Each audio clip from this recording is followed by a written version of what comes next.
Det var super fedt at være med, og der var en rigtig god stemning, og det var fedt, at der er folk, der gider arrangerende. Det bringer gode minder. Jeg synes, at Picnic Party det var rigtig fedt, fordi at det ligesom skabte gang i midtbyen, og der var en rigtig dejlig festivalstemning med godt vejr, god musik og dejligt. Jeg synes, det var helt vildt fedt, fordi at alle kunne komme derned, og det var sådan fra alle andre skoler, man mødte alle, man kendte dernede, og der var et fedt sammenhold, og der var godt vejr, og det var fedt. Samværet, det var rigtig godt. På tværs af de gymnasielle uddannelser. Det var en meget bred målgruppe, og gratis at komme ind, og det gjorde, at man fik fat i mange, og alle kunne komme og være med.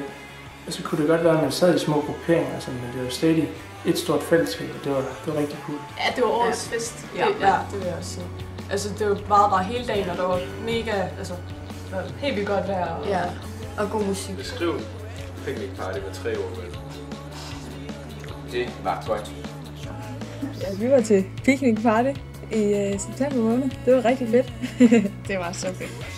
Masser af musik og så mange glade mennesker fra hele byen.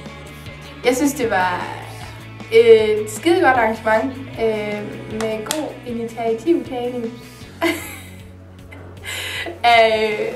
af Karma. God aften. Jeg håber, det kommer igen.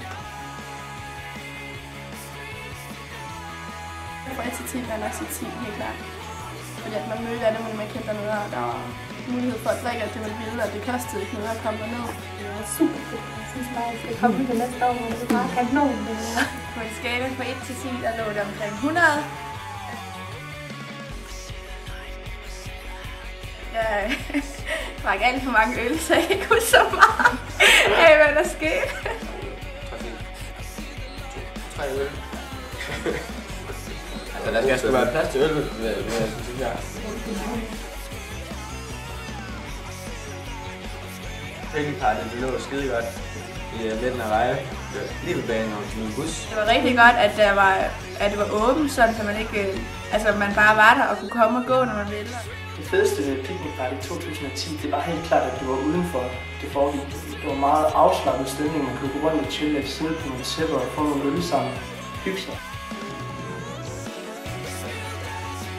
Jeg husker, jeg begyndte at ture over på midten. Det var helt nice. Det var det. Jeg synes, det var rigtig fedt, at de havde skaffet nogle kunstnere udenfra, som sidste år var de med. Og håber virkelig også, at der bliver arrangeret noget her i år med nogle nye kunstnere forhåbentlig og et større. Band som Dynette er ret godt. Det er noget, som en masse kendte og en masse forskellige aldersgrupper derinde. Sådan forældre og bedsteforældre næsten helt også. Altså. Det er noget, alle kan være med. Mega Dyné. Ja, det var sgu fedt at få en gratis koncert, og så selvfølgelig med Dyné til Vejle. Dansk musik, det var rigtig godt, men også at vi havde noget lokalt. Musikken, det var ikke så meget det, jeg gik op i. De bands, der sådan var der, det er ikke sådan helt min stil, men jeg synes, det var fedt nok, at dem, der sådan, de bands, der sådan er i Vejle, nye bands, sådan noget, de sådan kan få lov til at spille og give, koncert dernede, når det sådan er nye eller sådan, ja. Men jeg er nok mere til sådan noget festmusik. At det var nogle unge fra lokalområdet, der spillede og fik chancen. Jeg synes, at det var rigtig, rigtig fedt, og det var fedt at se dem og se, hvad de har at byde på. Det er super fedt, at det er fra hele Vejle, og det er ikke bare ligesom sådan noget, hvor man samles med dem, man kender fra gymnasiet. Der var mange, der sådan aftalte i klassen, at vi skulle følge sig derned og sådan noget. Og så sad vi sammen en hel del af os, så jeg synes faktisk, det gav en hel del. Også til, at man havde der at snakke om. Jeg var til Picnic Party i 2010 sammen med alle mine klassekammerater, og det var en fed oplevelse.